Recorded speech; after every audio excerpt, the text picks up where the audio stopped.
Hi, my name is Scott, and I've been a science writer for over 10 years.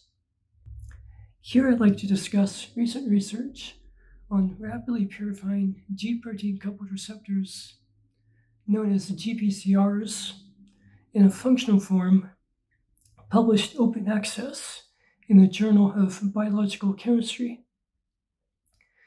GPCRs are transmembrane proteins that, upon binding to a small molecule ligand, interact with a G protein in the cell interior and thus initiate downstream physiological effects. GPCRs are pertinent to many physiological functions, such as vision and the response to hormones. Thus, they're common drug targets. Many studies of GPCR function require you to isolate the GPCR from the cell membrane. It so happens that some of my postdoctoral research involved purifying and analyzing the function of GPCRs. I can assure you that purifying GPCRs is quite slow and tedious, and usually involves exploiting some kind of affinity tag. Alternatively, monoclonal antibodies can be used to purify GPCRs, but that's expensive. And antibody development for a protein target generally takes weeks at least. In the study I described today, researchers used mimics of simplified G proteins bound to affinity columns to purify two GPCRs, rhodopsin and another known as beta-2-AR. I encourage you to read the manuscript for further details, but there are several noteworthy results.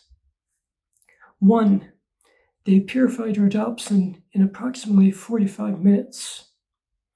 2, no purification tag is necessary. 3, the affinity matrix conformationally selects for only active GPCRs. 4, the GPCRs can be eluded by using pertinent ligands. 5, the strength of GPCR affinity to the ligands modulates GPCR interactions with the column resin. This enables not only GPCR purification, but also functional studies.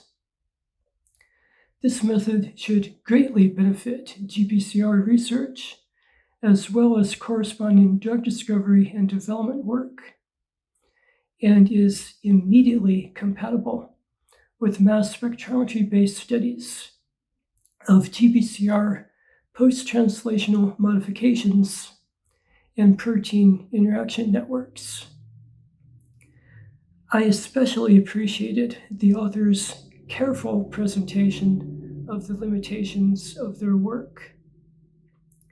That way, GPCR researchers who are not too familiar with chromatography concepts can best consider how to use this research development.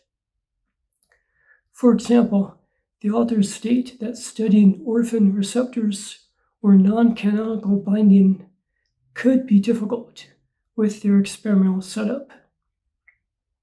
That's because the selectivity of the G protein and pertinent ligands must first be known to then design the GPCR purification resin. Some authors are hesitant to present limitations of their work, but when done well, as is the case here, you can help researchers better appraise your findings and see how they fit into the broad field. I would be happy to present other scientific research findings in future videos. Thank you.